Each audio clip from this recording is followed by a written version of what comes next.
하나님 나라의 삶의 방식을 따르는 공동체 2강, 애통하는 자로 살아내기. 단락 1번, 예수와께서 갈릴리 지역을 다니시면서 이스라엘 백성들에게 천국 복음을 전하셨습니다. 천국 복음이란 같이 한번 읽어보겠습니다. 시작. 하나님 나라의 백성으로 살아가는 생활 방식입니다. 예수와는 토라에 무언가를 더하거나 빼기 위해 오신 분이 아니라 더욱 무엇하기 위해 오신 분이십니까?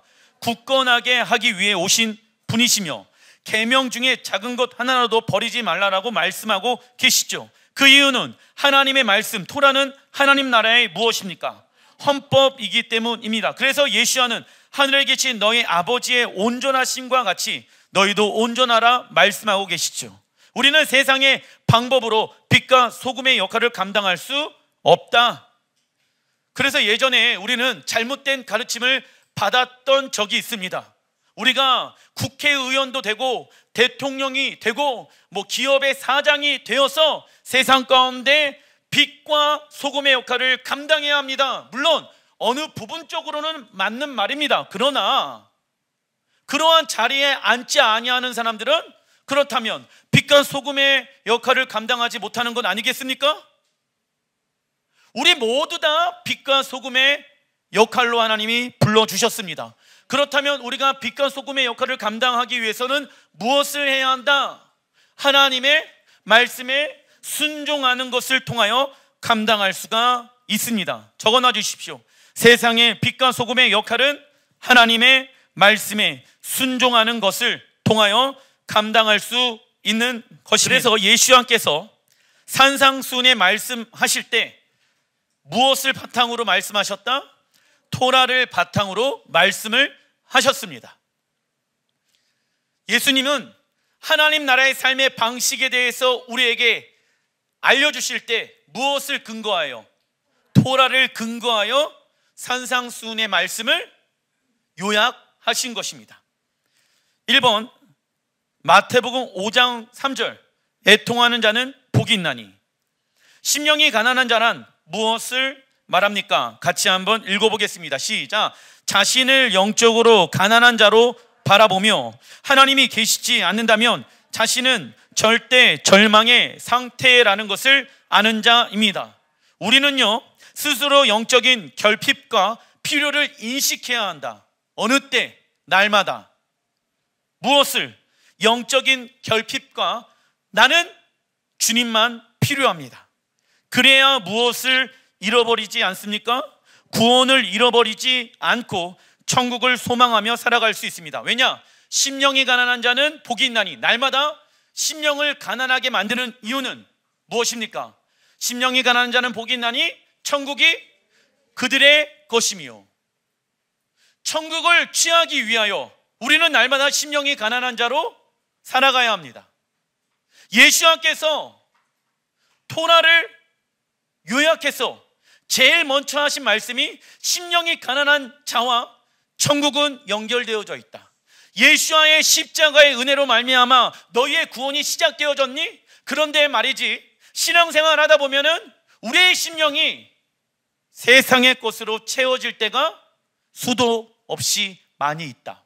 오락, 게임, 술, 명예, 돈, 이러한 것들로 내 마음을 채우기 시작하다 보면 우리는 하나님의 나라에 무엇을 두지 않는다? 소망함을 두지 않는다. 천국에 들어가길 원하니? 그러면 구원을 이뤄내는 삶을 살아내야 한다. 구원을 이뤄내는 삶을 살아내기 위해서는 심령이 가난해져 있어야 한다. 심령이 가난한 자로 살아갈 때 자신 안에 하나님 외에 다른 것으로 가득 차 있는 모습을 보게 되어집니다. 그리고 하나님 앞에 어떠한 감정을 느끼기 시작합니까? 애통함의 감정을 느끼기 시작한다. 무슨 얘기입니까? 심령이 가난한 자로 살아가려고 애를 쓰고 노력을 하고 날마다 나는 무엇으로 내 심령이 가득 차 있는가 점검하고 있는데 세상의 것이 내 안에 있다는 것을 우리는 발견할 수 있습니다. 그때 우리는 어떠한 마음을 가지고 있어야 합니까? 애통함. 애통함의 눈물이 우리 안에 있어야 된다고요. 그렇지 아니하면 우리는 세상의 것으로 위로를 받으려고 합니다. 세상의 것은 우리를 더욱더 목마르게 한다. 어려운 환경으로 인해 애통하는 것이 아니라 영적 돌파를 향한 애통함을 말하는 것입니다. 왜냐? 여러분들, 어려운 환경에서 예수를 믿는 사람들은 대부분 전심을 다하여 애통하기 시작합니다. 환경이 어렵기 때문에 애통한 마음은요, 제한되어져 있습니다. 무슨 얘기입니까? 날마다 애통함을 유지할 수 있는 방법을 우리는 배워야 한다고요. 어려울 때만, 힘들 때만, 건강에 이상이 있을 때만 애통하는 것은 제한되어져 있습니다. 그 결과 하나님과의 관계도 어려울 때만 내가 하나님을 찾게 되어진다고요. 지속적으로 하나님의 위로를 우리는 받아야 되는 것 아니겠습니까? 애통하는 자는 복이 있나니 너희가 위로를 받을 것이다. 우리는 날마다 세상의 것을 통하여서 위로를 받는 것이 아니라 TV, 드라마, 돈, 명예, 세상의 사랑을 통하여 위로받는 것을 우리는 거절해야 합니다. 왜냐? 그 위로는요, 거짓된 위로이기 때문에. 그 위로는 우리에게 참된 안식과 참된 위로를 줄 수가 있습니까? 없습니까? 사람과 환경이 주어지는 위로는요, 제한되어져 있습니다. 그런데 사단은요, 사람을 통하여, 환경을 통하여 위로받기를 원한다고요. 그러다 보니 어디에 묶여 있습니까? 사람과 환경에 묶여서 사람 찾으려고 하고 환경을 통하여 위로를 받으려고 한다고요. 정작 무엇의 위로는 받지 않으려고 합니까? 하나님의 위로를 받고 싶어 하지 않는다는 거예요. 왜? 애통함의 마음이 없거든. 이미 나는 다른 것으로 가득 차 있기 때문에 내 삶이 애통하는 자가 되어지지 않는다는 거예요. 왜? 심령이 부자 있잖아요. 그래서 심령이 가난한 것과 애통하는 자는요, 서로 연결되어져 있는 거예요. 애통하지 않습니까? 그러면 내 심령은 세상의 것으로 채워져 있다라는 결과인 것입니다. 애통의 헬러 원어를 보니까 펜도스, 의미는요, 가장 사랑하는 사람이 죽게 되어졌을 때 느끼는 감정이라고 말합니다. 여러분들에게 있어서 가장 사랑하는 사람은 누구입니까? 예수와 한 분이십니다. 예수와는 우리의 신랑이시며 사랑입니다. 그런데 가장 사랑하는 예수와가 우리와 함께 계시지 않을 때 우리는 어떠한 감정을 느껴야 합니까?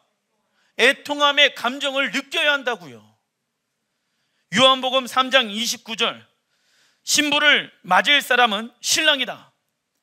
신랑의 친구도 옆에 서 있다가 신랑의 목소리가 들리면 기쁨에 넘친다. 세례 요한의 고백인 거예요. 본인을 신랑의 친구라고 소개를 합니다. 그죠? 그리고 뭐라고 얘기하냐면 내 마음도 이러한 기쁨으로 가득 차 있다.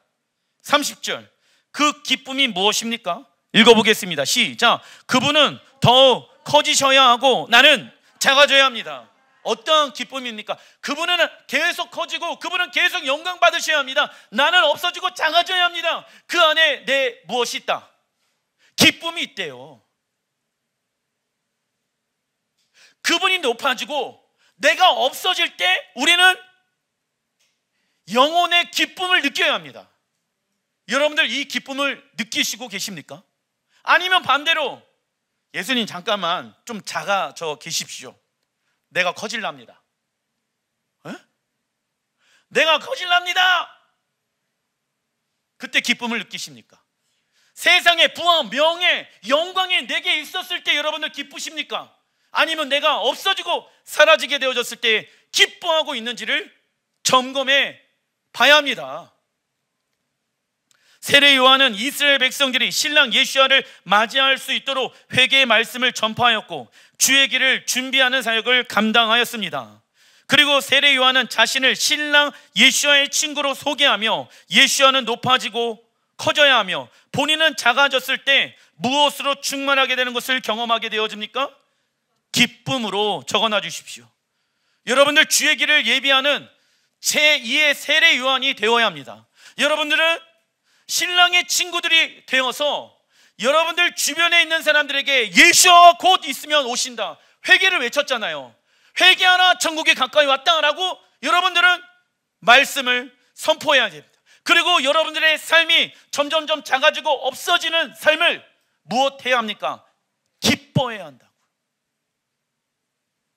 그런데 반대로 우리가 더욱 커지길 원하고 예수와께서 작아지고 있다면 우리는 기쁨이 아닌 애통함으로 눈물의 골방으로 들어가야 합니다. 작은 1번 고린도후서 7장 10절의 말씀 같이 한번 읽어보겠습니다. 시작. 하나님의 그 뜻대로 하는 근심은 후회할 것이 없는 구원에 이르게 하는 회개를 이루는 것이요 세상 근심은 사망을 이루는 것이니라. 보라, 하나님의 뜻대로 하게 된 이 근심이 너희로 얼마나 간절하게 하며, 하나님의 뜻대로 하는 근심은 우리 안에 얼마나 간절하고 있는지를 점검해 봐야 한다. 세상의 것이 없기 때문에 내가 간절함을 가지고 있는가, 아니면 하나님의 뜻을 이뤄내어야 하는데 내 안에는 그 뜻을 이뤄낼 수 있는 힘과 능력이 있어요, 없어요? 이 고민을 가지고 간구하는 자가 되어야 되는 것 아니겠습니까? 이 고민을 가지고 애통하는 자가 되어야 하는 것 아니겠습니까? 자, 우리는요, 하나님이 우리의 자녀, 가정, 직장, 교회, 열방, 이 나라, 민족들을 향한 계획을 우리는 알고 있습니다. 그죠? 구원받고 예수와 믿고 다 같이 하나님의 나라로 들어가는 것이죠. 그런데 그러한 모습들이 우리의 삶의 현장에서 나타나지 않고 있어요. 우리 자녀들이 세상의 것으로 충만하고 있고 이 나라가 세상에 망하는 길로 나아가고 있다는 것이죠. 그때 우리는 어떠한 마음을 가지고 있어야 합니까? 하나님, 내 안에는 이 세상을 변화시킬 수 있는 능력과 힘이 없습니다. 하나님, 나에게 능력 주십시오. 그때 애통함이 내 안에 터져 나오게 되어지는 거예요. 여러분들 자녀를 위하여, 잃어버린 영혼을 위하여 중보하게 되어졌을 때 왜 애통의 눈물이 나오는지 아십니까? 하나님, 내 힘으로는 그들을 구원케 할 수가 없습니다. 오직 하나님만이 도와주셔야 합니다. 하나님 도와주십시오. 하나님 도와주십시오. 자연스럽게 눈에는 눈물이 흐르게 되어집니다. 그 기도가 끝나게 되어지면 무엇이 생기게 되어집니까? 소망함이 생기게 되어져요. 하나님은 하실 수 있을 것이야. 위로를 받죠. 언제요? 애통하게 되어졌을 때. 사도 바울은 두 가지 근심에 대해서 말씀하지요. 첫째, 어떠한 근심에 대해서 얘기하고 있습니까? 시작. 하나님의 뜻대로 하는 근심은 구원에 이르게 하는 회개입니다. 자, 회개란 무엇을 말합니까? 죄에서부터 돌이켜 마음과 생각과 삶까지 하나님의 말씀으로 돌아가는 삶입니다. 그러나 어떤 이들은 회개 기도를 하면서 자신의 죄를 하나님께 고백하는 것으로만 끝내버린다. 그리고 동일한 죄를 반복하며 종교적 행위에 만족하며 살아가게 되어집니다. 이는 회개 기도가 아니라 무엇을 하는 것입니까? 후회하는 것입니다. 우리는 하나님의 뜻대로 하게 되는 근심이 우리로 하여금 얼마나 간절하고 애통하게 하는지를 점검해 봐야 한다. 무슨 얘기입니까? 우리의 뜻을 이뤄내기 위해 애통하고 있는가? 아니면 하나님의 뜻을 이뤄내기 위하여 애통하고 있는가? 사업장이 잘 운영되어지지 않고 있습니까? 그런데 그 사업장이 하나님의 뜻대로 가고 있다고 하면 그런 애통할 필요가 있습니까? 없습니까? 없는 건 아니겠습니까? 근데 우리는 언제 애통합니까? 사업에 돈벌이가 잘 되어지지 않았을 때, 우리의 삶에 문제가 생기게 되어졌을 때, 물론 그러한 애통함도 중요합니다. 그러나 그러한 애통함은 일회적인 애통함밖에 될 수가 없다라는 것이죠. 그러니 세상에서 예수를 믿는 사람들이 위로를 받게 되어지는 것입니다. 예를 들면 우리가 하나님의 말씀에 순종하는 것을 어려움으로 느껴졌을 때 우리는 얼마나 애통하고 있는가? 애통하는 자의 마음은요, 마음이 부드러워진다. 에스겔서 선지자가 뭐라고 말씀합니까? 돌같은 이스라엘 백성들의 마음을 부드럽게 한다라고 말씀하고 있죠. 무엇이? 애통함이. 우리의 눈물이 우리의 강팍한 마음을 부드럽게 한다고요. 그런데 우리가 하나님의 말씀에 어려워하고 힘들어하고 불순종하는 그 모습들이 지속되어지면 우리의 마음은 돌과 같이 단단해지게 되어진다. 또는 우리를 향한 하나님의 계획은 알고 있지만 내 능력과 힘으로는 부족하다는 것을 알게 되어졌을 때 우리는 얼마나 영적 돌파를 향한 애통한 마음을 가지고 있는가를 점검해 봐야 합니다. 예를 들면 이런 거예요. 우리 사업장 가운데 하나님이 주신 어떠한 비전과 계획이 있는데 그게 잘 안 이루어지고 있어. 그렇다면 그때 무슨 애통함, 영적 돌파를 위한 애통함이 나와야 된다고. 눈물로 씨앗을 뿌려야 되는 건 아니겠습니까? 그냥 가만히 있을 거예요? 우리 가정을 향한 하나님의 계획을 안다라고 하면은 눈물로 씨앗을 뿌리면서 애통함으로 나가야 기쁨으로 단을 거두는 건 아니겠습니까? 포기하는 것이 아니라 그때 우리의 믿음은 성장되어집니다. 둘째, 세상 근심은 우리를 사망에 이르게 합니다. 사단은 세상 근심을 통하여 우리의 영혼에 들어오며 목숨까지도 빼앗아 갑니다. 우리의 걱정과 근심은 99.9% 무엇 때문에 올까요? 하나님이 어떠한 분인지를 알지 못하니까 걱정하고 근심하고 괴로워하는 건 아니겠습니까? 전지전능하시고 무소부재하시고 위대하신 하나님이 나의 하나님이라는 것을 믿는다라고 하면은 우리는 걱정하기보다는 애통함으로 하나님 앞에 돌파의 기름 부으심을 구하게 되어질 것이다. 머물러 있으면 안 된다. 여러분들의 한계점을 경험하게 되어졌을 때 그 자리에서 나는 이 정도까지 여러분들 생각하시면 안 됩니다. 더 하나님은 높게 크게 여러분들을 쓰길 원하십니다. 그러려면 우리는 영적 돌파의 애통함으로 주님 앞에 나아가야 하는 것입니다. 믿음이 약해지면서 많아지는 것이 있는데 그것은 무엇입니까? 불평, 불만. 이 땅에 저속한 것을 애통하는 마음으로 우리는 바라봐야 합니다. 작은 2번 시편 119편 136절 같이 한번 읽어보겠습니다. 시작. 그들이 주의 법을 지키지 아니하므로 내 눈물이 시냇물같이 흐르나이다. 아멘.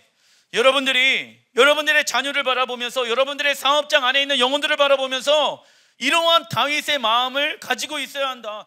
다윗은 죄를 짓고 있는 영혼들을 향하여 애통한 마음을 가지고 있었습니다. 악인들의 죄를 보고 그의 마음은 샘이 되었고 그의 눈은 강처럼 눈물이 흘러내렸습니다. 우리는 다른 사람들이 짓고 있는 죄와 하나님을 모독하는 행위 그리고 나라의 교만함을 애통한 마음으로 중보해야 합니다. 우리의 눈물의 기도는 하나님의 진노를 끄는 데 도움이 될 것입니다. 다음은 잘못된 애통함에 대해서 알아보겠습니다. 마태복음 6장 16절 읽어보겠습니다. 시작. 금식할 때 너희는 외식하는 자들과 같이 슬픈 기색을 보이지 말라. 우리는 여러 가지 애통의 모습을 가지고 주님 앞에 나아갑니다. 위선적인 애통, 외식적인 애통, 열매 없는 애통. 이러한 애통함은 주님과 친밀한 관계가 지속될 수 있습니까? 없습니까? 없습니다. 그 이유는 환경에 문제가 있을 때만 무엇하기 때문일까요? 애통하기 때문입니다. 어떤 이는 예배를 드리거나 설교를 들을 때만 애통하려고 합니다. 이러한 애통도 지속될 수 있습니까? 없습니까? 없습니다. 사도 바울은 나는 날마다 죽노라 말한 것처럼 우리는 날마다 애통한 마음을 가져야 합니다. 예배 때만 기도할 때만 애통하는 자가 아니라 자 안에서도 굳이 눈물을 흘려야 된다 그 얘기를 하는 게 아니에요. 하나님 영혼들을 향한 애통한 마음, 이 나라를 향한 애통한 마음, 내가 세상의 뉴스를 바라보게 되어졌을 때 그들을 비판하기 전에 애통한 마음을 가지고 바라보는 자가 되게 하소서. 다음은 성경에 나온 애통한 자에 대해서 알아보겠습니다. 아가서 2장 8절의 말씀. 내 사랑하는 자의 목소리로구나 보라, 그가 산에서 달리고 작은 산을 빨리 넘어오는구나. 예수아를 바라본 거예요. 아가서에 나와 있는 신부가 예수아가 어떤 분인지 지혜와 계시의 영을 통해서 발견하게 되어지는데, 그는 달린대요. 능력의 하나님이래. 그리고 작은 산, 어떠한 방해물이든지 뛰어넘으신다. 10절, 나의 사랑하는 자가 내게 말하여 이르기를, 나의 사랑 내 어여쁜 자야, 일어나서 함께 가자. 주님이 이 신부에게 요청하는 것이 있습니다. 무엇입니까? 지금 신랑이신 예수아를 만나는 장소가 어디입니까? 3장 1절에 보게 되어지면, 내가 밤에 침상에서 나와 있죠. 침상에서, 집에서, 온실과 같은 곳에서 하나님을, 예수아를 인격적으로 만났다 이거예요. 그리고 예수아가 어떤 분인지 경험하게 되어져. 그런데 예수아께서 말씀하시는 거예요. 더 이상 침상에 누워있지 말고 일어나 함께 나가자. 어떠한 장애물이더라도 복음을 전하는 데 있어서 모든 장애물들은 예수의 이름으로 정복되어질 것이야. 너는 나의 능력을 알지 않니? 너희가 나와 함께 한다라고 하면은 두려움이 없단다. 나와 함께 일어나 가자. 근데 신부가 어떻게 합니까? 싫어요. 나 그냥 침상에서 하나님을 만나고 싶어요. 신부는 신랑 예수아를 향하여 사랑병이 생겼습니다. 그리고 예수아께서 신부를 만나기 위하여 모든 산을 넘어오고 계시며, 어떠한 장애물도 예수아의 이름 앞에 무릎을 꿇게 되는 것을 보게 되어집니다. 그리고 예수아는 신부에게 지금 머물고 있는 곳을 떠나 나와 함께 일어나 가자라고 말씀하지요. 이 말을 들은 신부는 다음과 같이 갈등하기 시작합니다. 지금 내가 있는 곳이 익숙하고 가장 안전한 곳이야. 예수아와 동행하는 것은 굉장히 위험해 보여. 그러나 사랑하는 성도 여러분, 우리가 예수아와 동행하지 않는 것이 훨씬 더 무엇 하는 것입니까? 위험한 선택이다. 자녀들에게 있어서 가장 위험한 것은 무엇입니까? 부모의 손을 놓고 자기 마음대로 돌아다니는 건 아니겠습니까? 우리에게 가장 안전한 것은 무엇일까요? 하나님의 말씀에 순종하는 것. 적어놔 주십시오. 우리에게 가장 안전한 것은 하나님의 말씀에 무엇하는 것? 순종하는 것, 동행하는 것, 주님과 함께 나아가는 것. 그것이 우리에게 있어서 가장 안전한 것이 되어야 합니다. 여러분들에게 주는 세상의 안정감은 무엇입니까? 하나님, 저는 익숙한 것이 좋아요. 하나님, 저는 안전한 게 좋아요. 그 기준이 무엇입니까? 내가 되면 안 된다. 세상에서 가장 안전한 것은 하나님의 말씀에 순종하는 것이며, 전지전능하신 하나님과 동행하는 것이 우리에게 익숙한 것이 되어야 합니다. 우리에게 익숙한 것이 되면 된다, 안 된다? 안 된다. 그러면 예수님께서 떠나신다고요. 침상에 더 이상 오지는 않아야 하세요. 왜? 아가서 3장 1절에 뭐라고 얘기하고 있습니까? 내가 밤에 침상에서 마음으로 사랑하는 자를 찾았노라. 찾아도 찾아내지 못하였노라 얘기하고 있죠. 불순종하고 있는 그 자리에서 아무리 주여 주여 외치고 기도하더라도 예수님의 임재와 사랑을 경험할 수 있다 없다? 없는 거예요. 여러분들, 왜 예수와의 임재와 사랑을 경험하지 못하고 계십니까? 그 현장에서. 왜요? 하나님은 그 현장에서 나오기를 원하신다. 하나님은 그곳에서 나에게 하시고자 하는 말씀이 있는데 내가 불순종하고 있기 때문에 하나님의 은혜와 하나님의 임재가 지금 느껴지지 않고 있는 것이에요. 그 자리를 떠나서 누구를 찾아가야 합니까? 예수야를 찾아 떠나야 되는 건 아니겠습니까? 따라해 주시면 감사하겠습니다. 침상에서 벗어나자. 왜요? 순종이란 하나님의 권위 안에서 누리는 보호와 자유, 순종하는 사람들이 제일 안전함을 경험하게 되어진다. 결국 신부는 예수와 동행하는 것을 거절하지요. 그런데 신부가 한 가지 오해하고 있는 것이 있습니다. 본인이 예수와 동행하는 것을 거절하였지만 예수와를 찾기만 한다면 예수와의 사랑과 임재가 바로 올 것이라고 생각하였습니다. 그러나 우리가 신앙생활을 하면서 가장 위험한 생각은 무엇입니까? 예수와는 당연히 나와 함께 하시겠지입니다.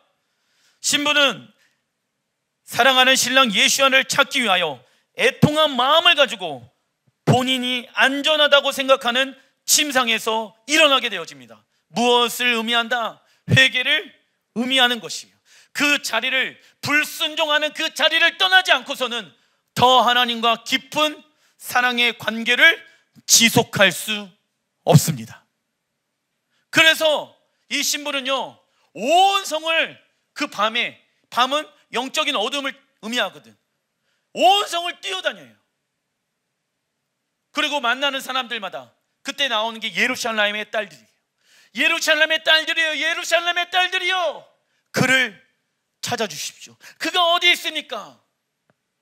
그런데 이미 신부는 알고 있어요. 그가 어디에 있는지.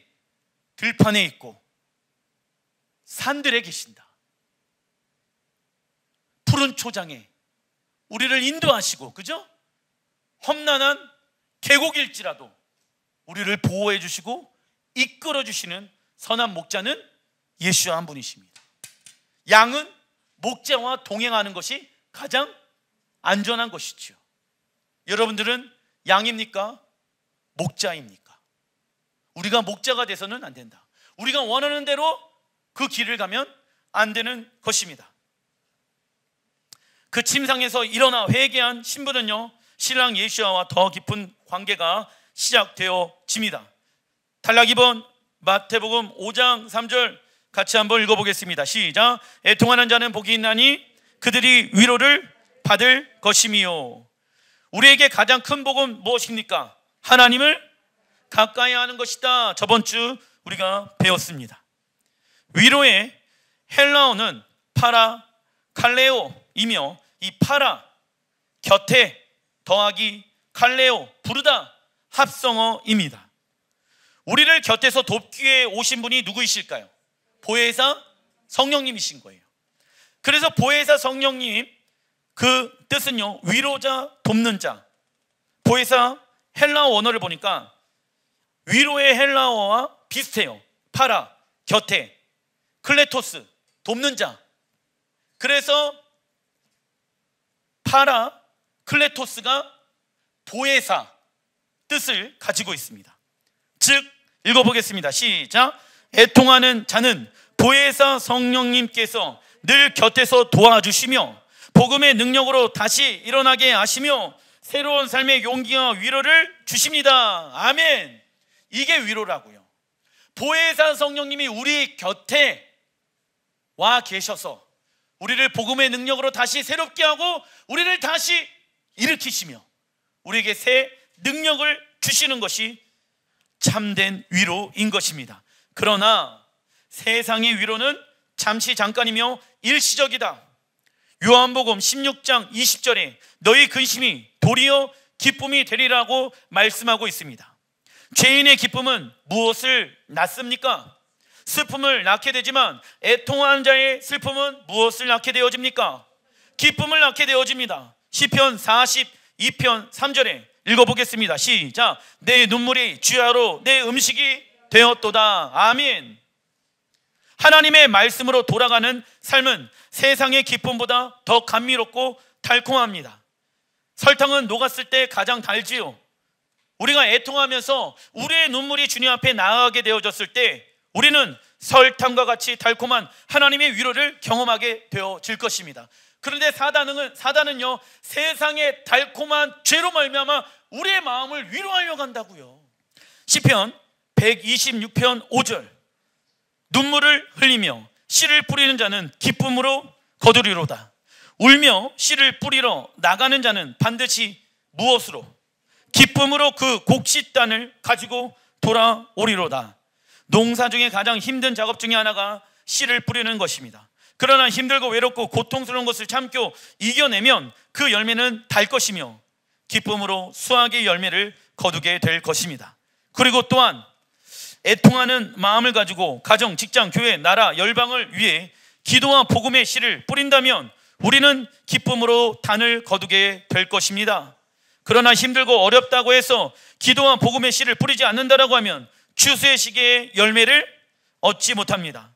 예시하는 우리의 마음의 상태를 씨 뿌리는 비유를 통하여 말씀하십니다. 길가에 있는 마음의 밭은 무엇을 의미합니까? 세상으로 가득 찬 마음이며 딱딱하고 냉랭한 마음을 의미한다. 우리의 마음의 밭이 지금 길가에 있는지를 확인해 봐야 합니다. 딱딱하고 냉랭한 마음을 가지고 있는지. 돌짝밭에 있는 마음은요, 어떠한 마음의 밭을 의미합니까? 말씀에 기반이 없어 감정과 환경에 좌우되는 마음을 의미합니다. 말씀이 세워지지 않다 보니까, 자기에 의해서 움직이다 보니까 감정과 환경에 좌우되어지는 돌짝과 같은 마음이 우리의 마음이지 점검해 봐야 합니다. 가시덤불에 있는 마음의 밭은 세상의 염려로 재물의 유혹과 향락의 기운에 막혀 온전히 결실을 하지 못하는 마음을 의미한다. 그러나 좋은 밭은, 읽어보겠습니다. 시작. 하나님의 말씀을 듣고 순종하여 인내로 결실하는 마음을 의미합니다. 그래서 애통하는 자는 부드러운 마음을 소유하게 되어집니다. 왜냐? 길가, 가시, 덤불, 돌짝밭, 이러한 마음들을 갈아 엎어서 어떠한 마음으로? 부드러운 마음으로 변화되어야 하는 거예요. 우리의 마음이 돌짝, 가시밭길, 그리고 길가에 마음을 두고 있습니까? 이 마음을 어떻게 갈아 엎을 수 있습니까? 애통함으로. 농사가 끝나잖아요. 추수를 하고 농사를 끝나면 씨를 심기 전에 하는 것이 있습니다. 땅을 갈아 엎지요. 왜 엎습니까? 위에 있는 땅은 이미 영양분이 다 빠졌어요. 그 밑에 있는 땅에 영양분의 땅을 위로 올려보내는 것이죠. 그래야지 결실을 맺을 수가 있습니다. 우리의 마음의 밭 가운데 길가, 가시덤불밭, 돌짝밭의 마음을 갈아 엎는 것은 애통하는 마음을 가진 것입니다. 에스겔 36장 26절에 읽어보겠습니다. 시작. 새 영을 너희 속에 두고 새 마음을 너희에게 주되 너희 육신에서 굳은 마음을 제거하고 부드러운 마음을 줄 것이며 말씀합니다. 굳은 마음을 소유한 사람은 하나님의 말씀과 이웃의 말에 무엇부터 한다? No, 싫어, 안 해. 그리고 굳은 생각이 맞다라고 주장합니다. 반대로 부드러운 마음을 가지고 있는 사람들은 하나님의 말씀에 예스, 예, 주님, 아멘, 그렇게 하겠습니다. 그리고 자기를 부인하며 자기 십자가를 지고 자신과 다른 생각을 가지고 있는 이들과 연합하는 것을 어려워하지 않습니다. 그렇다면 우리는 언제까지 이 애통함의 마음을 유지해야 합니까?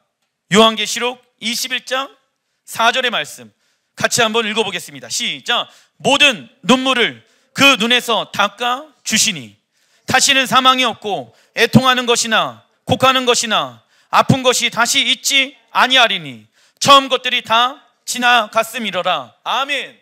언제까지 우리는 애통해야 합니까? 애통이 끝나는 날이 온대요. 언제요? 예수가 왕으로 재림하시게 되어졌을 때. 믿음으로 살아간 애통하는 자들, 여러분들 아까 말씀드렸습니다. 예수께서 말씀하시는 애통함과 문제로 인해서 오게 되어지는 애통함은 완벽하게 다른 애통함입니다.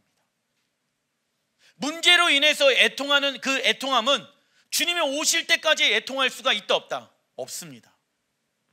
그러나 누가 주님이 오실 때까지 애통합니까? 믿음으로 살아가려고 하는 자들, 심령이 가난한 자로 살아가려고 하는 자들, 믿음으로 살아가려고 하는데 내 안에 능력과 힘이 없는 것 같습니다. 하나님, 나에게 힘과 능력을 주십시오. 돌파의 기름 부으심을 부어주십시오. 돌파의 애통함이 내 안에 터져나오게 하여 주십시오. 이 땅을 향한 하나님의 계획이 무엇인지 저는 알고 있습니다. 그런데 그 하나님의 뜻대로 움직여지지 않고 있습니다. 하나님, 내가 애통함을 가지고 눈물로 씨앗을 심겠습니다. 왜 이렇게 살아갑니까? 주님이 오시게 되어졌을 때 그 애통하는 날이 끝이 난다. 그냥 세상 사람들 다 애통하잖아요. 그 애통하는 걸 얘기하는 게 아니에요. 믿음으로 살아간 자들, 그죠? 영적 전쟁하고 돌파하고 심령이 가난한 자들의 애통함. 우리는 이 땅 예루살렘에 하나님 나라가 완성되어질 때까지 애통한 마음을 가지고 기도와 복음의 씨앗을 뿌려야 합니다. 그리고 신랑 예수님께서 하나님 나라의 완성을 위해 믿음으로 살아간 모든 이들의 수고와 눈물을 닦아 주실 것이며 사망과 고통이 없는 하나님의 나라로 우리를 인도하실 것입니다. 이사야 61장 2절에 보게 되어지면 동일한 말씀이 나옵니다. 여호와의 은혜의 해와 우리 보복의 하나님의 나를 선포하여 모든 슬픈 자를 무엇하되? 언제예요? 하나님의 보복의 날 가운데, 보복의 날은 예수야가 심판장으로 오시는 날을 뜻하는 건 아니겠습니까? 그때까지 믿음으로 살아간 자들, 그죠? 모든 슬픈 자를 위로하신다.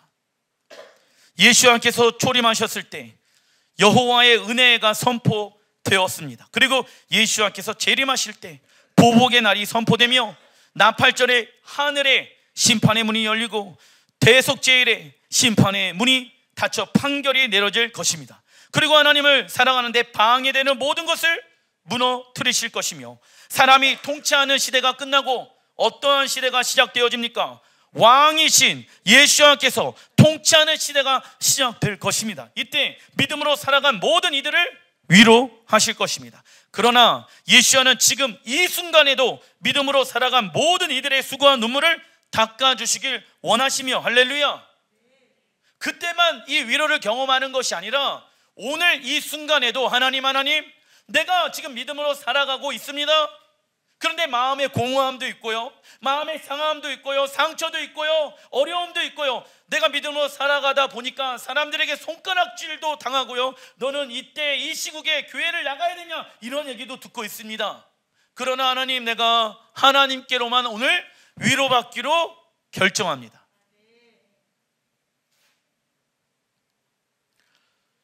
그러나 사단은 우리가 세상의 것을 통해서 어떠한 위로를 받길 원할까요? 거짓 위로. 적어놔 주십시오. 거짓 위로는 어떻게 나타납니까? 사람의 감수성에 뿌리를 두게 만들며 그래서 사람을 찾는 거예요. 그리고 어떠한 위로? 세상의 편안함을 가치 있게 여기게 합니다. 세상의 편안한 것을 가지고 위로받으려고 하는 사람들이 있어요. 좋은 음식 먹고 좋은 옷 입고 좋은 집에서 살면 위로받는 것이라고 생각해. 이러한 거짓 위로의 결과는 사람과 환경을 그리워하게 만듭니다. 그러나 우리의 갈망함은 오직 예수와 뿐이십니다.